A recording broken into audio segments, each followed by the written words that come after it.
All right, welcome back to the third episode of the Howesit, the new and futuristic podcast of Dubai, soon to be, hopefully. I think it should be eventually, right? I am joined by one of my good mates, Michael Pegrume. He is a videographer, photographer in Dubai. That's correct, right? That is correct, yes. That was supposed to be the topic. Well, it is the topic, isn't it? Topic. Yeah, man, we got a few beers here. Just gonna... What would we say? We're educating people today about those topics, right? Yeah, I think so. Yeah, Mike, just tell the people, tell the audience what you're about, who you are, and yeah, we can kick off. I mean, we forgot the sound clap, so let's just... yeah, would you like to do a sound clap? I'll do it. You ready? Okay, ready. yeah.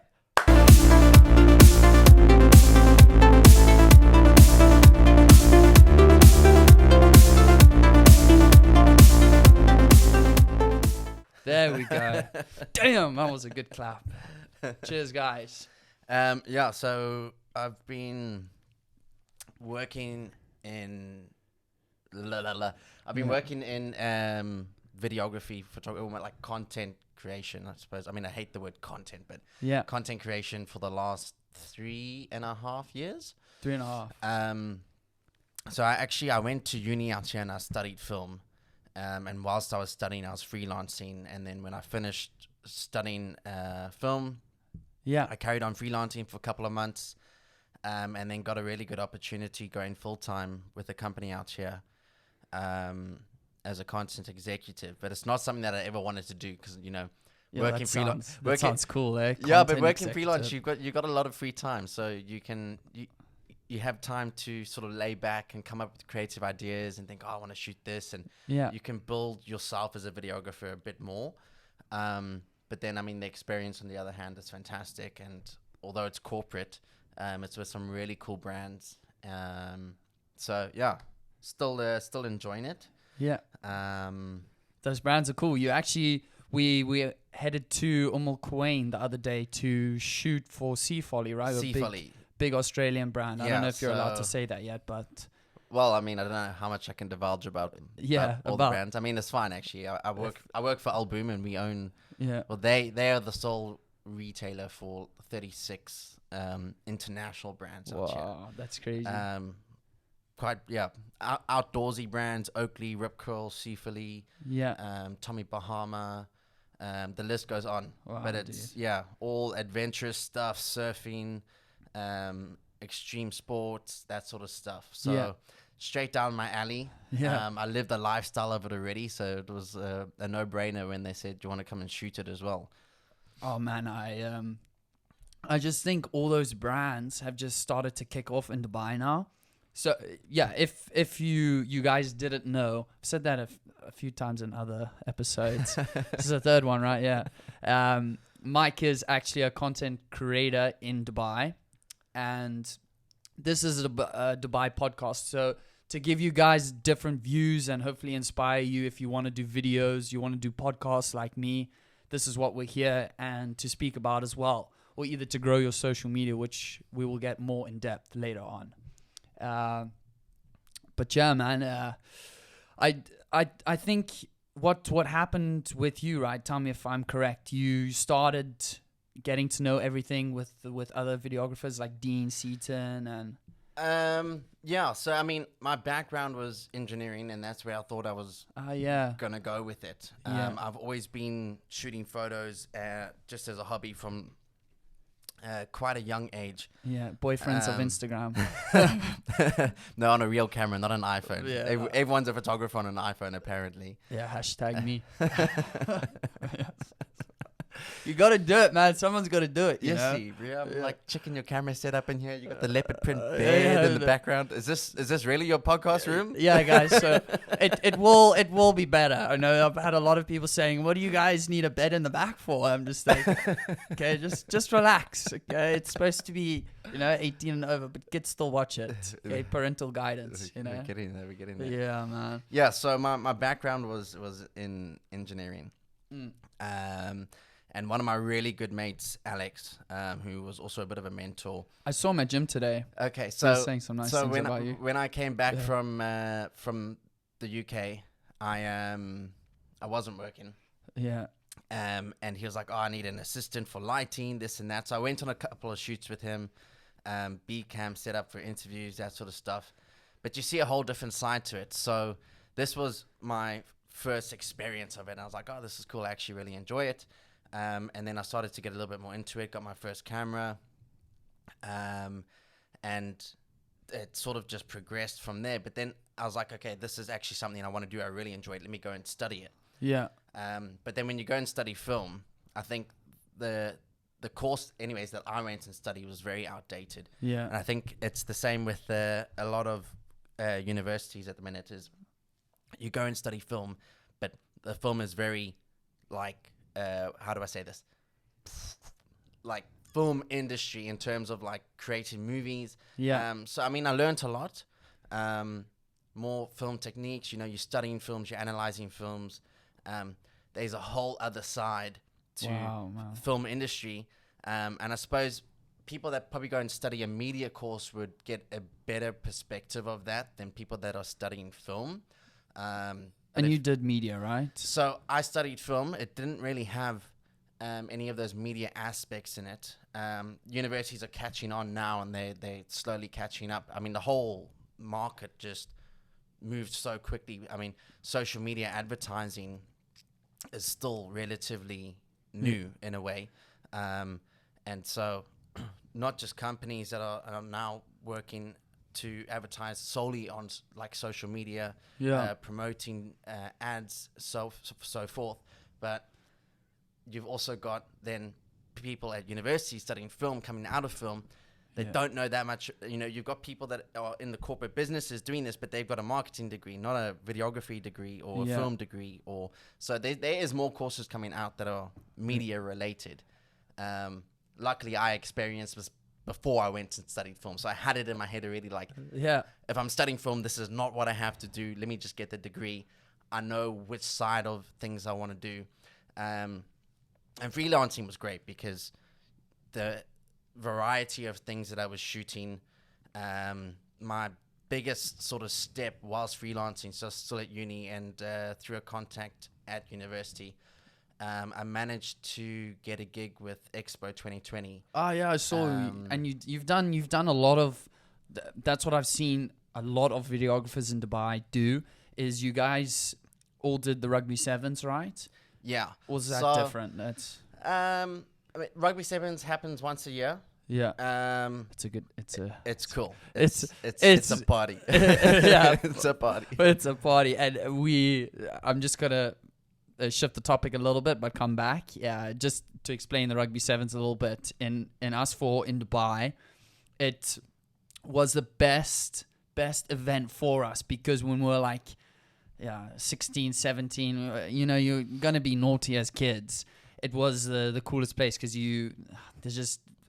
that's when we first got into ciders, like strongbows. You're just into all the greatest hits. You're like tipsy or drunk in the stadium. There's just thousands and thousands of people, so you can get away with it. Yeah, exactly. Man, it's just so cool. Like, you had the best time. Just listen to Barbra Streisand here and there. Everyone from like every single school in Dubai was there. So that's everyone knows everyone. It was absolutely awesome. Yeah, it's still one of the best events, I think, in Dubai. Then the after parties are good. But anyways, man, getting back to you freelancing from the rugby sevens, getting everyone together. How does that come about? Do they just eventually pick you up from somewhere, or? So, I mean, Dubai's as big as it is. It's a small place. Eventually, everyone knows everyone, especially in your communities and your profession. So, as a freelancer, I mean, most freelance videographers know most of the other freelance videographers out here. Yeah. And as I say, it's who you know. So networking is a huge thing, especially out here.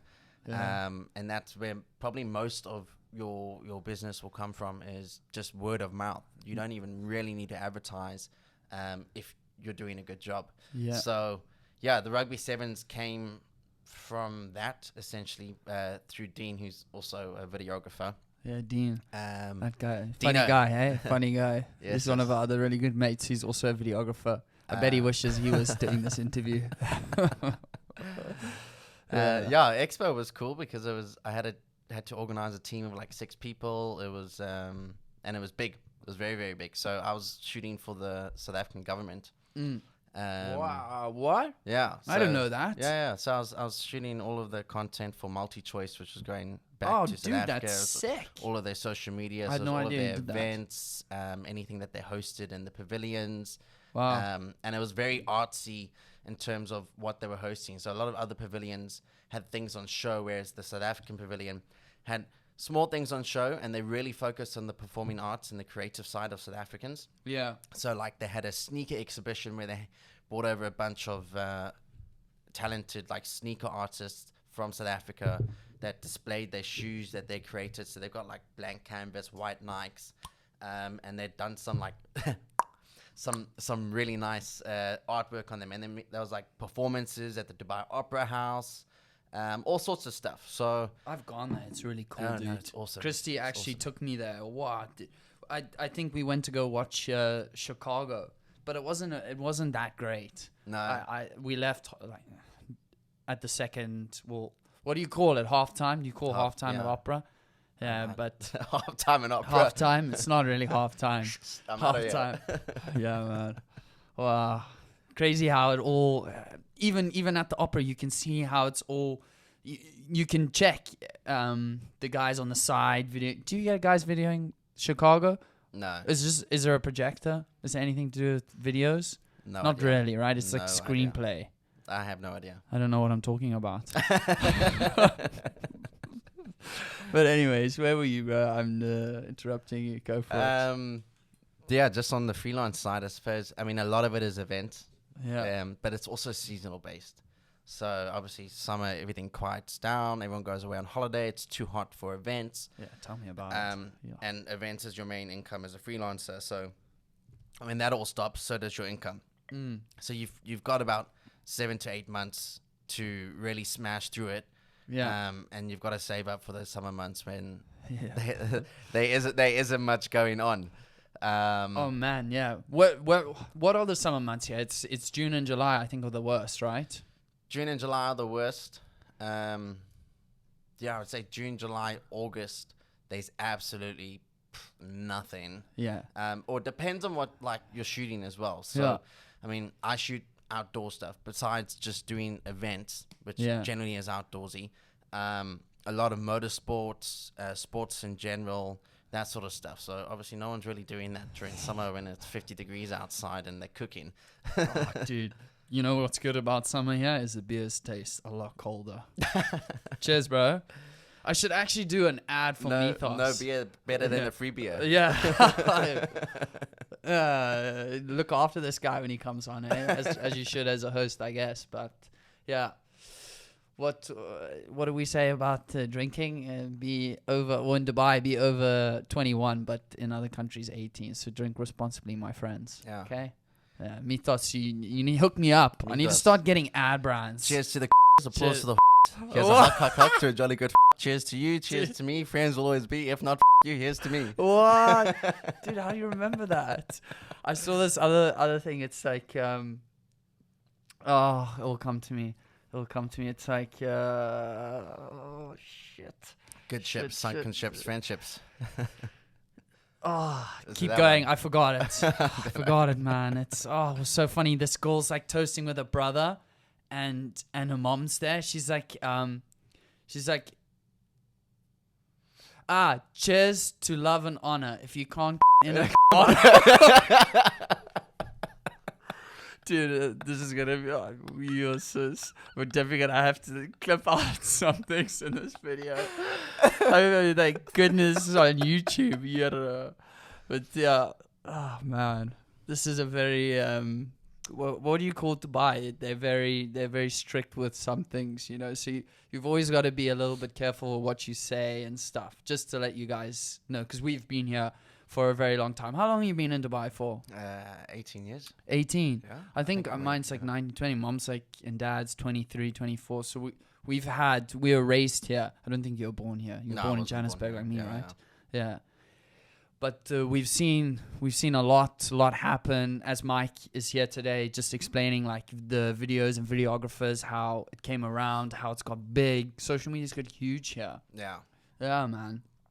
But it's super good. If you can take us through like how you got into it, how you where you are now, all the middle stages, it'll be good to know. Yeah, so obviously I started off shooting with Alex, and then most of my freelance jobs whilst I was at uni was again then being a camera assistant or being B-cam with Alex on a lot of his jobs. Slowly brought in my own clients. Yeah. And then through Alex, I met a guy called Jared, who was probably one of my biggest mentors. I learned a lot from him. He's a fantastic photographer. Yeah. And yeah, he sort of carried me up to probably, I would say, like the next level of doing things. So he was able to critique nicely, you know, if there's any feedback, it never came across in a degrading way. Yes. And yeah, so shooting with him and Alex are also really good mates. I mean, we all were. So, and then another mate of ours, Danny. So like most of the times we were shooting together. And it always helps when you're shooting with your mates because you you know, everyone gels with each other already. There's no, oh, you need to be there. We know what we need to do. We know what the job is. And everyone just gets on with it. So it's great. Yeah, like you're zoned in, right? Yeah, exactly. Like now with the podcast, we're like zoned in, you know, I don't know. At the start, I've done it 3 times, third episode, but I've done trial runs.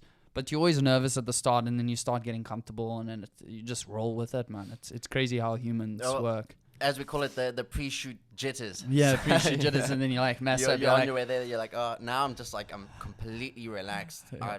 That's what Prepare BS do to you, I mean, before I go to a shoot. Yeah. You know, completely relaxed. I've prepped all of my gear before I'm going. I know what the deliverables are. And if there's anything else that I need, it's prepped. What would you suggest for like a young person starting out for videography or photography? What are the main things that you really need as a beginner? I mean, it depends on which direction you want to go because there's so many directions that you can go. You know, you can be a creative videographer doing music videos, which is a lot of work. Yeah. But if you do it well, it pays really well. Yeah. Not at the start. Because musicians don't have money. Most of them do not have money. Unless you really get up to the big dogs, you're not going to be cutting it. The big dog. The big dogs. Hashtag Richard House. He calls himself the big dog. It's my dad, by the way. Yeah, if you guys didn't know. Just And then, I mean, if you want to be a photographer, you know, what do you want to shoot? Do you want to shoot wildlife? Do you want to shoot fashion? Do you want to do commercial, like, product stuff? Motorsport, general sports. There's so many things, just events, you know. And I think you can definitely professionalize in one of those categories. Yeah. But you can also do all of them. Yeah. I mean, I do most of them because I've been freelancing, so I've had the opportunity, thankfully, to go and shoot all of these different things. Yeah, because if I look in your... I definitely would say I specialize or I'm a lot better at shooting other things, for example, motorsport, than fashion shoots. So, the sea folly shoot that we did the other day with your girlfriend. I struggle with that quite a lot because and I know this as a fact, my weakness is... I would struggle with it as well. Direct...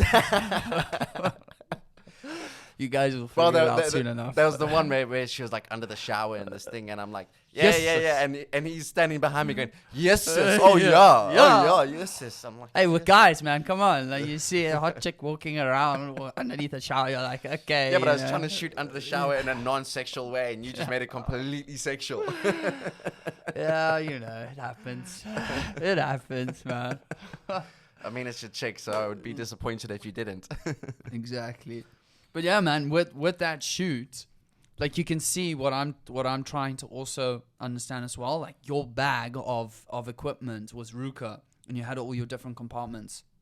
Before, when I saw you and Dean have it, you just had a little bag, one camera, a bit of this, bit of that. I've got my smaller bag. Yeah. So if I'm going to shoot generally just photos, I'll take the smaller bag and I'll take just what I need. That Ruka bag is fantastic because it's freaking huge. I've got everything in there. Yeah. So you can't put a drone in, can you? Oh, you can put a drone in there. Can you? I've got like 6 lenses in it, Yes. lighting equipment, sound equipment, my camera, and then I've got my reflector. I was doing that the other day. Reflector guy. I felt special, you know, in a good way. Like I felt like I was part of the team, you know. It Yeah, was nice. you were. No, you helped Yeah. out a lot. It's like But yeah, I mean, as you say, it depends on blinding everyone with the reflector. man. Yeah, I was like Lorna. I don't know. Lorna was distracted most of the time, but I kept like almost trying to like suntan Lorna. Man, it was funny, and she didn't realize. But anyways, carry on. Yeah, on. so I mean, obviously your equipment is, it's your baby. You know? You can't do anything without it. Yeah. And I would definitely say the better your equipment, obviously the better the quality is, not always, but generally, of Yes. the content that you're going to bring out, depending on whether it's video or photo. But I mean, if you're shooting on like an entry level camera, you can still get those shots. Yeah. Just the colors might not be the same. If you're not using a low aperture lens, or you know, good quality lens with nice glass in it, then obviously the quality is always going to be different. So the first thing I did was invested in my equipment. Every time I did a job, I put my money aside. You know, and I've probably got like 75k worth of camera gear now. What? That's a lot, man. That's dirhams, eh? That's dirhams, but that's everything. That's lighting, all the lenses, sound equipment, the camera. Yes.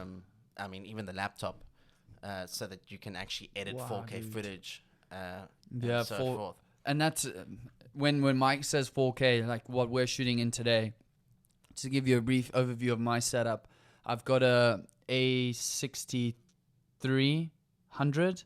I think is it a 6300? It is a A6300 Sony. That was my first camera. Yeah, that's what I was gonna say. Like, really, still good. Yeah, it's still a really nice camera, just for this type of shooting. But also, you get the new cameras now where you can. It's like a vlog. Vlog. You can flip it up, and it's got the whole gimbal and everything. It's got the whole touch record. But yeah, for me in my setup, just to give you guys an idea, I got 2 Rodox lights. Got the A6300. I've got the Rode mic on there as well. Just when I'm editing without the actual sound, you can hear yourself. And then when I convert it onto the editing app, which I use Final Cut Pro. I never knew. I've always really wanted to use that. You use Premiere Pro, right? I use Premiere, yeah. Which is also really good. I think my brother uses it as well now. I mean, yeah, it's really, really good. I've never used Final Cut, so I can't say anything about it. I'd started off on Premiere, and that's probably because I was using Photoshop before that. So I had the Creative Cloud where you have access to all the apps. Yeah. And they're integrated. They all have a dynamic link, so you can do After Effects and link it straight to your Premiere Pro. Yeah. You've got Lightroom, and it's got a dynamic link to Photoshop. So anything that you need to Photoshop, when you've got everything laid out in Lightroom, you can just quickly edit it in Photoshop, close the app, and then that edited photo is straight there in Lightroom, and then you can just carry on with your batch. So, I mean, for a lot of event stuff, or if you're shooting a lot of photos, I generally use Lightroom to start off with. Yeah. Because you can put that entire batch of photos there, go through all of them, and then when you need to edit a certain one on Photoshop, you put it on Photoshop, because you're not going to put 800 photos individually on Photoshop and go through all of them. Yeah. So I think one of the main things for people, like when we discuss this, they might not have ideas of this, would to give you a little bit of information to maybe inspire you, because these are 2 big things: a podcast, video. It all comes into effect. How you do it is, like, for me, if I really wanted to do this setup, it took me a lot of time. I've been wanting to do this for 4 years, and I eventually said to myself, I gave myself a wake up call. I was like, just get it. Yeah, just do it. Don't. I have a problem where I overthink a lot. I procrastinate with the idea, and I never really get around to it because I keep building up how many things I need to do. But once you get the camera, then you get the audio setup, which to get around to, I've got the Complete Audio 6 interface, which you can put 2 mics into it. And you have this, where we're speaking right now. So when you guys actually listen to video, you'll hear only us speaking. You won't hear like Duggar Boy or my dog crying or the girls, our girlfriends, like downstairs, you know. You can hear what we're just saying. And just do your research. Everything is on YouTube, man. Can you believe how crazy is? That's actually a very, very good point because, I mean, there's a lot of really good videographers out there that are self-taught. And I would say that you don't even need to go to, you don't need to go to university to be a videographer or photographer. Yeah, man. It definitely helps having that piece of paper as a plan B or a backup just to show, you've actually gone and invested your time into learning it. Yeah. But saying that, whilst I was at uni, the amount of times I went onto YouTube to learn something. Dude, it's crazy, or even, you have a creative idea and you're like, okay, I know how to execute it filming wise. How do I then edit this so that it comes out with what I want? So, I mean, there's loads of videographers that have done this already and they've done tutorials and they show you how to do it. Yeah. And you just jump on YouTube, you go and see how they've done it, and then you replicate it in your own scenario, or you can change it up slightly. Yeah. And that's the biggest thing is you're constantly learning new things. So it might start off with filming techniques or editing techniques for certain things. Like, for example, one of the shots that I did for a video for Camper was they throw a lime up in the air and then it comes down and it's already cut and it explodes to all the pieces. And you need to know how to do like a really nice video of that. But it's something super simple and it's super small and it's only a small piece of the puzzle in that video, but you need to know how to do it. And it's also intimidating. You guys, if you do get a camera one day, you'll see everything is set. You have auto settings and that, but it's always very good. Like I use it now. Mike will tell you always shoot on manual. Yeah, you always shoot on manual. Never have anything on auto. It's like some cameras are really, really good. Yeah. And you can put them in auto if you need to. Yeah. If I'm shooting sports, for example, I'm always in manual. Oh, Often I want shutter blur, so I'll put my shutter down a bit and my aperture up, and then I'll get that like motion blur shot of a car going past or something. But then there might be something. And there's like 5 cars, and I want to have all of them no motion, but I'll quickly put it into sports mode. Yeah. And then shoot it, and then switch back into manual. And for video, always manual. Always manual. What say if someone wanted to go out now and just do a video of someone in the gym, like training? What settings on manual mode in the video? Buy an iPhone. Buy an iPhone. Buy an iPhone. Yeah, shit. No, honestly, I went and got the new iPhone this year because I hadn't upgraded since like the 7, and eventually it just fell apart. And it had cinematic mode on it, and I was blown away. Yeah. The stabilization is not good. Oh man, this is not good. But you see, but only in cinematic mode. But then the quality. I mean, it even shoots Apple ProRes RAW, and the quality and that artificial aperture that it creates with the Lidar sensor on the back. Yeah. Is really, really awesome. And you can. What's Lidar sensor? So I mean, just to explain this quickly. A manual lens on a camera. Yeah. Your aperture, which you can generally adjust, is how much light it lets in and out. Okay. So if your aperture is fully open, so let's say you've got an f2.8 lens, you're fully open at 2.8, you're going to have a very shallow depth of field. Yeah. So most of the things behind you are going to be quite blurred out. Yes. And then everything that is in the focal distance is generally quite sharp. Yeah, it's like what would you say? Would it be like a cone going out, or how would it be? It's not a cone. So I mean, it's the same as your eyes. Like when they're fully open and fully closed. So like if you put your finger up here and you look at it, you can see that everything around it is blurred out. So that's pretty much I've never actually done that before. That's pretty cool. Much the same thing. And then if you look at your eyes, the camera's blurred out, but you go there, you can't. Wow, that's pretty interesting, huh? With an iPhone, obviously, the lens doesn't open up, but it's got a LiDAR sensor, so it's got multiple lenses, and then artificially, whatever you've put into focus or you've selected and it wants to lock onto that, artificially it will blur out anything that's not in that. So the LiDAR sensor is basically like measuring the distance between objects and certain things. So if I were to put it on you, it would know that you're this close and the door was there. Okay. Let's blur everything out there. And then you can adjust it as well. Yeah, okay. I mean, it's quite cool in the way that technology has innovated, and now everyone's Videographer because they own an iPhone. Yeah. It's putting me out of business. Yeah, you just see everyone these days. Yeah, I swear, man. Little Yeah. phone gimbal. Yeah, phone gimbal. I got mum one. Influencer. Influencer. She hasn't even used it, man. I'm telling you guys, a lot of people these days just making reels. Reels is the main thing on Instagram now. That's how you get your viewers. That's how you get anything. I actually need to post more on my Instagram page, but you just have an iPhone, and you see on the new iPhones, you can do this. I don't know what it's called on the iPhone, but it's almost like a portrait mode on the video. So it's almost like an aperture is put on. That's cinematic mode. It's a cinematic mode. That is cinematic Dude, mode, it's sick. Yeah, And it's very it cool. looks amazing. And then you look on the people at gym or whatever, and they put it into reel.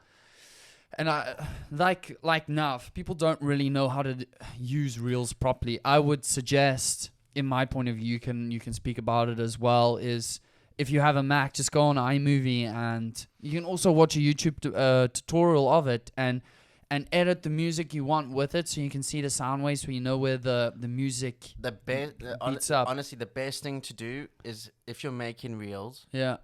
do it on your phone. On your phone? Do it on your phone. On the iPhone to film it or edit it? Film it on the iPhone, Yeah. edit it in Instagram or TikTok or whatever it is that you're using. But it's hard on Instagram, dude. It doesn't let you edit properly.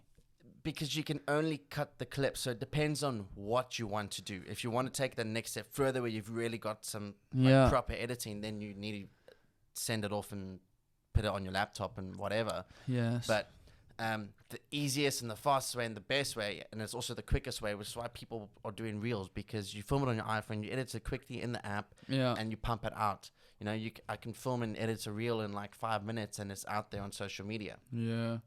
But it depends if it's good or not, though. That's the main thing. Yeah, but it also depends on the content that you're filming. I mean, yeah, you know, if you are filming gymnastics and you want to get all dynamic and this and that and have masking transitions, and you're gonna have to put it on your laptop to do that. But if you want to have quick cuts on the beat, add in a couple of emojis or whatever, your voiceover of that person. Does Instagram can you do it on the beat? I feel like you can't. You can do it on the beat. TikTok does, but on Instagram, no, you can do it on the beat. So can you? You add your first clip. Yes. And then you choose the music, and then you start adding the other clips, and then you can trim the clips down, and then it will show you like a preview, so you can see, okay, that's not on the beat. Okay, let's trim that clip a little bit, then it's on the beat. But I did that, but every time I did that or another clip, I had to go back, and going forward, I didn't know where it is. Because you're going into the next. So, like, you put all your clips, and then you go next, and then that's where you can add music. You need to add music whilst you're adding the clips, and it's showing them individually, so that you can cut them to the beat. Yeah, I haven't tried it. I don't know. I felt like Instagram was so difficult like that. It is a little bit difficult. Like, you really have to get around how it works. I think TikTok is probably it's way better. It is way better. It shows actual. That's what I thought. But this is the thing for reels and stuff. Like, it's quick content, and it's made to be quick content. You know, it's only generally 5 or 10 seconds of viewing time that, and you know, people sit there glued to their screens just going through this. Yeah. So you don't want to be there for 3 hours on your laptop trying to make something that's going to go on a reel, and it's not going to get the same views or same audience or engagement that something that you made on your iPhone can get. Yeah. You know? Man, can you believe this? Just a simple video of me eating shit on a pier with my kite just went completely viral. It's insane. And that wasn't even a professional clip. That was like maybe 8 seconds on a normal iPhone recording. My dad recorded it of me just eating shit, and you'll see it on my Instagram. I'm not gonna do overlay of it again because I've already done it, or maybe I will. Let's see. But yeah, man, it's crazy. I think to this day,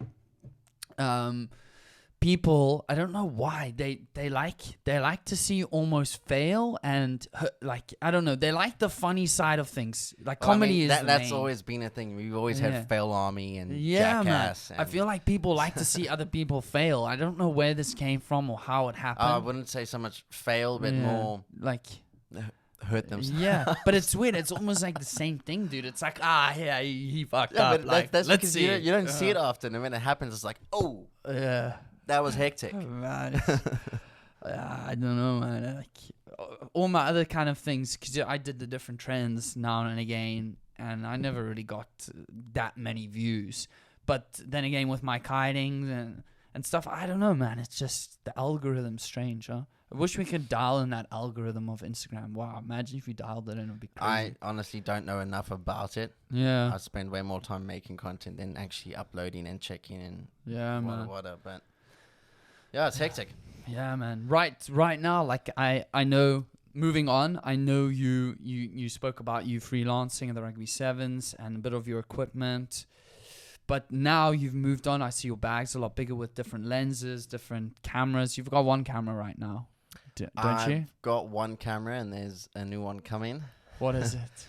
It's the A1. So I don't know what that is. it's A1? the Sony A1. So Wow, I've got the sounds sick. A7. I've got the A7S3 at the minute. Isn't the S the really good one? The S is for video. Mm. It's fantastic camera.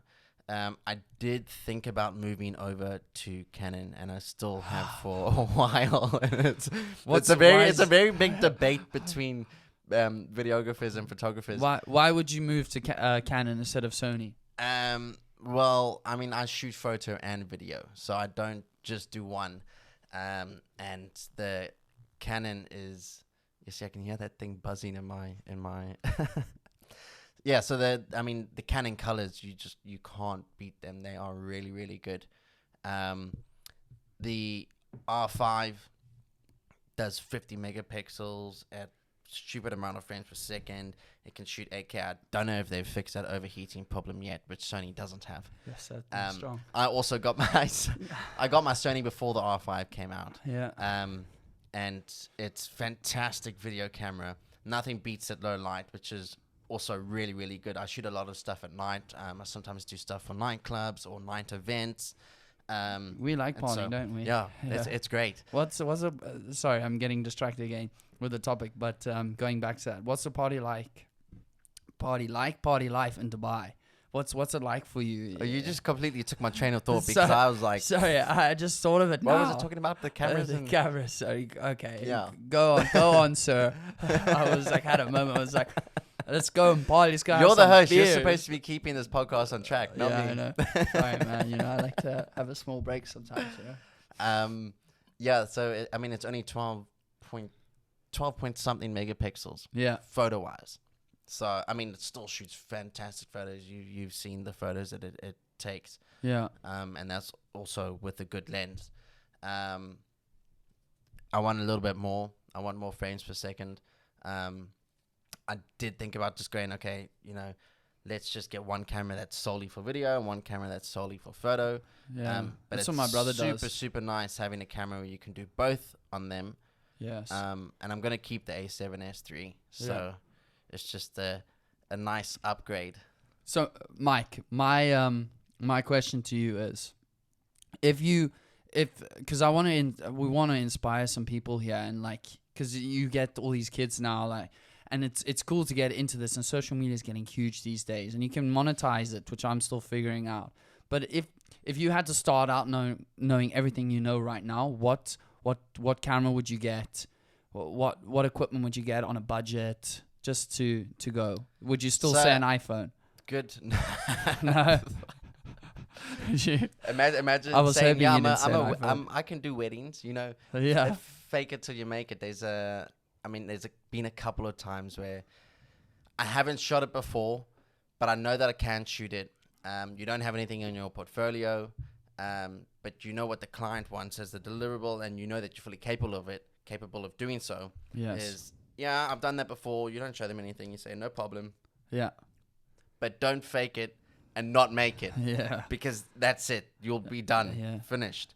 But yeah, starting off with nothing, it's a little bit daunting. And especially when you look at other videographers, you might get put on an event and you're like, oh yeah, shoot this and that, and you get put on an event where there's other videographers there and they're walking around with their nice gimbals and their nice cameras and their nice lighting equipment, this and that, and you're there with your Sony 6300. Which isn't a bad thing because it's still a fantastic camera and it does exactly what you need it to do. So don't make fun of my camera, okay? don't go and purchase out of your means. Yes. So if you don't need a camera that's got can shoot 1,000 frames per second slow-mo or whatever, don't go and buy it. You don't need it. Yeah. You know, most people want 4K, so definitely get something that can shoot 4K. I started off on the 6300, and I made enough money shooting with that camera to then buy the A7S3. Yes. And a lens. And then I made enough money in a couple of months with that to then buy another lens and another lens and more sound equipment and lighting equipment, and you just keep investing as you go on. Yeah. But only buy what you need. So don't go and buy a lens because you want it. Buy a lens because you need it for a job that's coming up. Or buy, you know, someone's giving you 50% payment on a job. Okay, I know the job's happening. I've received 50% payment. I know that I'm going to need this equipment. I don't have this and this. Let's go and get it. Yeah. Another way is to rent equipment. So you don't have to buy it all. I mean, especially starting off. And it's not expensive. You know, you can rent a really nice camera for a couple of $100 a day with some nice lenses. Yeah. Put that into your cost of whatever you charge your client. Say, you know, I mean, think even as a freelancer, I don't charge for camera rental or gear rental. I just charge a set fee of you have an event, you want me there for half a day, this is what I'm going to charge you.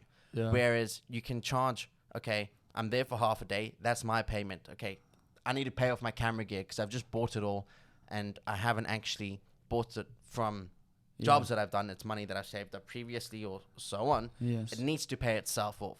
So always work that in somewhere, even if it's just small amounts, so that you can pay it off over time. Yeah. Especially with camera bodies, they get outdated really quickly. Your lenses are fine. You can keep those for a couple of years. If you buy really good lenses, it's good glass. It's going to last. You'll have them for a few years, if not possibly a lifetime, if it's a really nice lens. Yes. Your body will be outdated in a year, sometimes even half a year, sometimes 2 years. So that's something that you're going to constantly be updating if you want to have the best of what it is that you need. Like for me, for someone starting out, what I did was I asked, you know, Alan Norton, who takes photos of me when I kite and stuff. Yeah, he's very good with that. And he was like, yeah, go for the A 6300. I was like, okay. And I did some research on it. This is my thing to you guys. If you want to start out with anything you do, always do research behind it. Watch some YouTube videos. Like we've given you some tips already. Always shoot on manual. Never really go on auto. Really spend time on learning your camera. And understand what it does, what it is capable of. Yeah. What each setting does. Yeah. Don't just go and get the most top end camera when you don't know what you're doing. Start off with something simple and then build up. That's the best thing you do, because it's very overwhelming. You get this professional camera and you have no idea what you're doing, you know. So this is the other thing. You go and invest your money into a professional camera. Yeah. You haven't even worked in the industry per se, or you're trying to get into it. It might be something you think is a great idea, or you think you're going to enjoy it. Yeah. And then you go and invest all your money in really nice, expensive equipment, and then you don't enjoy it, and you've just gone and dropped your wallet on it. And like now you guys know me with this podcast setup, how I've done it. Always feel free if you need to rent my studio or ask me questions about what I have. You have that. Also now you have Mike, who I've just introduced to you guys as well. So if you ever need any tips with cameras, lenses, what to shoot on, you've also got Mike. So never feel afraid to ask as well. A lot of people feel like it's more competition to them and that, but at the end of the day, like that's a good point, and a very big thing is if you know other people that do it, they might not want to help you because they feel like it's going to be more competition for them, or they might have an ego or an arrogance about it, and it's like, well, I don't want to help you because I learned the hard way and I taught myself on YouTube, so forth. Yeah, you should do the same thing. Whereas you always get people like that, man. You'll always figure out who really wants to help you and who doesn't, and stay away from the people who don't want to help you, because at the end of the day, like we've learned the hard way. We've had friends that told us what to do, but like I really don't mind helping anyone with tips and that, because it's cool. I have my own thing going on, and I know what I want to do. If someone else wants to do it, go for it, because there's not a lot of podcasts in Dubai, and I've had this vision of really getting this podcast out there. inspiring people, telling you guys about our lifestyle in Dubai, all these different people that have made a living out of different placements or jobs and that, how they've come around it. So never be afraid to ask. Oh, it got a little bit deep. They got very deep, man. That got a little bit deep. Oh, man, what yeah. So you had a little post on Instagram before I came here. Yeah. And there was a few people that came in with some questions. Ah, yes. Thank you for... So, I mean, I'm intrigued to know. I don't know if we've maybe covered a few of them. I haven't seen any of what these questions are yet, so... Okay. Don't put me on the spot, please. Yes, man, can you believe some of these questions? Some people are just like a bit crazy with stuff, huh? You guys ask like professional questions. Don't like ask me weird things, even though I'm gonna ask you it. Okay, so first person, Lou John Stone. Yeah, my boy. Yeah, Lewis. Also a videographer. Lewis is also. So Yeah. Lewis, I don't know if this is for me or for you. He's like, where do you get your inspiration from if you're feeling like you have a creative block? That's actually a really good question. That is a very, very, very good question. That's funny actually, because I think we were out one night and I bumped into him and we had a small chat about this. I find that people get a creative block when they're too involved in everything that's going on and they don't have enough time for themselves to sit back. Yes. So, I mean, if you're shooting every single day and editing every single day, you eventually will have a creative block. You need to take time for yourself just to put the camera aside and not be looking at everything through a lens, you know? Yeah. Look at it through your own lens and just not always be looking for how to shoot something.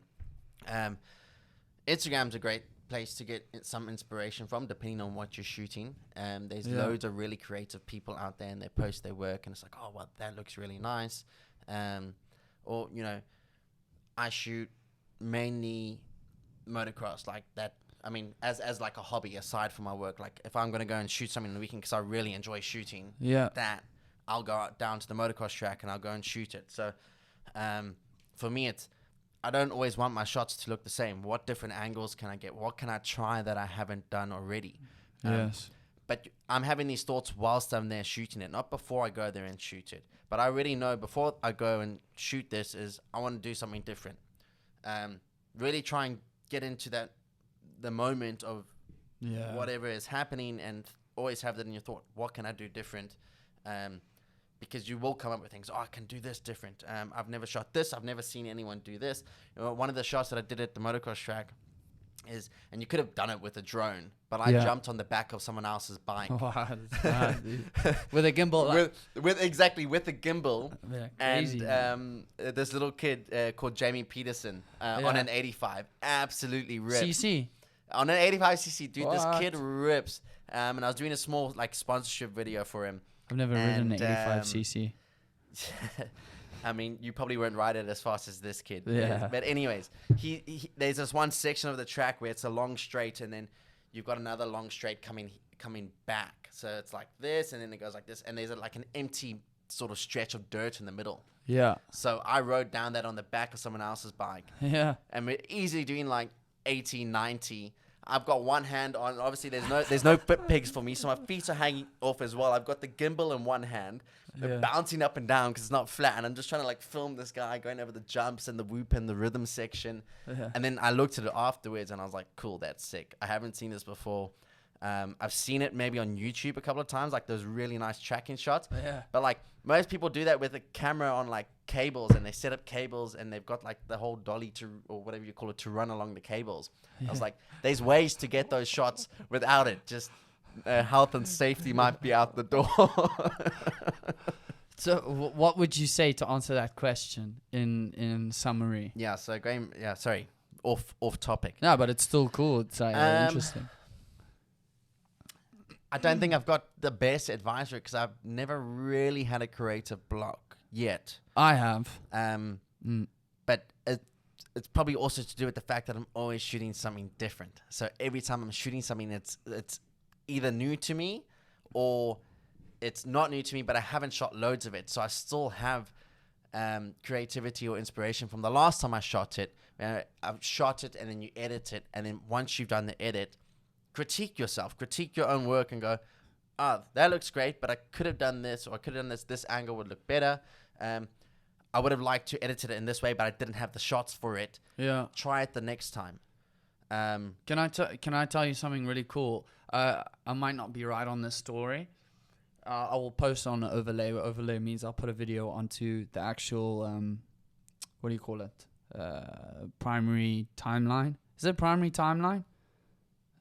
On edits. Anyways, doesn't matter. Okay, so the story is, so this dog and horse are in a forest. Dog and what? A dog and a horse are in a forest. A horse. A horse. A horse. Yeah, I'm South African. Excuse me, I'm a horse, bruh. No, a horse. A horse. A dog and a horse. A horse. Yeah, a dog and a horse are in a forest. And the dog says to the horse, I don't know how we're gonna get out of it. Then again, I might be wrong about. Game with this. No. The dog says to the horse, I don't know how we're gonna get out of this forest. I can't see our next steps out of here. And the horse is like, okay, can you see your next step? And the dog says yes. And the horse says to the dog, okay, then just take that step. And that's what I'm referring back to a mental block is. A lot of people decide to overthink a lot of things, which I said earlier about myself. You put this big like bubble, Definitely. on yourself, and you're just like, especially if you're really immersed in everything that's going on, it can be overwhelming sometimes. And Dude, you it's so end up looking at the overwhelming. end picture rather than your next step. And you end up thinking about your project without actually doing it. So take that one step. Once you do that one step,